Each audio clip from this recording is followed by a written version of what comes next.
السلام عليكم، رامي فجاج، مسؤول على الانشطه الثقافيه في شركه التنميه المحليه الدار البيضاء لتنشيط التظاهرات، المدير الفني ديال كازاموجا. الوغ كازاموجا هذا العام في الدوره الرابعه ديالها، هذه 3 سنين وحنا كنحاولوا نعيشوا الجداريات ديال الدار البيضاء بالالوان بتحف فنيه مختلفه. كل سنه كنا كنحاولوا اننا بكازاموجا يعني تكون في واحد الصعود تلقائي وفي اطار انها باقا طفل صغير، يعني 4 سنين ماشي شي حاجه، ولكن الحمد لله من هذه في هذه الدورات الاربعه 3 الاولين بدينا ب4 ديال الجداريات. لديك السنه الفريطه 2018 درنا 10، وهذه السنه ان شاء الله هي الدوره الكبيره، خاصة أنه أول مرة كنحظوا بالرعاية السامية صاحب الجلالة الملك محمد السادس، وبغينا أن الدار البيضاء نحتفلوا بهذا أنه تثمين المجهودات ديالنا في هذا الخضم. ولهذا الدار البيضاء غادي تعيش استخطاق ولا الفنون الحضارية بطرق أخرى. حنا كنا كنعرفوا كاين غير الجداريات الكبرى اللي هي كان تقريبا غادي تكون 21 جدارية اللي مقسمة على 5 ولا 6 ديال الأحياء، وكل مرحله كنسميو حنا لي زاكت.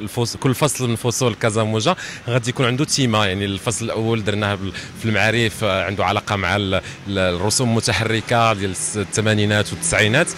حاليا الفصل الثاني اللي عنده علاقه بالسكيت بارك ديال الرشيدي، اللي عرضنا له واحد المجموعه ديال الفنانه اللي يخليو واحد البصمه ولا اللي يعاودوا لنا الدار البيضاء اللي كيعرفوا ديك الاندر جراوند بطريقتهم.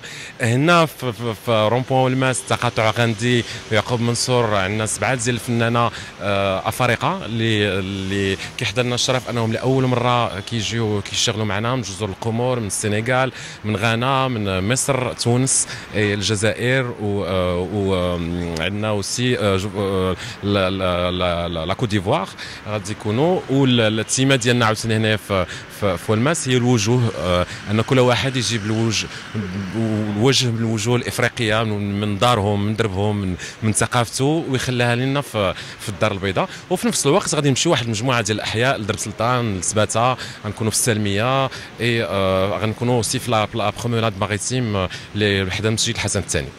Donc je viens des Comores, des îles Comores, et ma fonction, je suis artiste, je fais partie de ce groupe-là, et avec d'autres artistes comme Charo, Makins et Amou. Nous sommes tous comoriens et nous vivons aux Comores. Alors là, c'est une fresque murale c'est juste le début. J'ai commencé par le portrait, et en gros, ce sera une composition où on mélange quelque chose de figuratif. Là, c'est un portrait d'une femme comorienne, c'est ma mère d'ailleurs, et donc elle sera au milieu d'un ensemble très coloré qui s'inspire en fait des tissus de chez nous, les tissus, les laisseaux. Il y a le wax qui vient d'Afrique de l'Ouest. Nous, là, en Afrique de l'Est, on a le lesso, ou alors ça s'appelle aussi le kanga. Et donc, c'est très particulier de notre région d'Afrique. Et donc, on s'inspire de ça pour faire nos productions murales. Moi, en général, quand je peins quelqu'un de ma famille, je le rate. C'est une règle chez moi depuis toujours. Donc là, je me suis dit, allez, pour ma mère, je vais faire un effort. Et je vais m'y mettre à fond parce que j'aime beaucoup le Maroc. Donc, je suis content de faire ça au Maroc. À Casa, j'ai beaucoup d'amis ici. Des artistes d'ici, même je travaille avec des Marocains comme Sihem, une amie avec qui je travaille plutôt au Moyen-Orient, donc je me déplace beaucoup pour la peinture.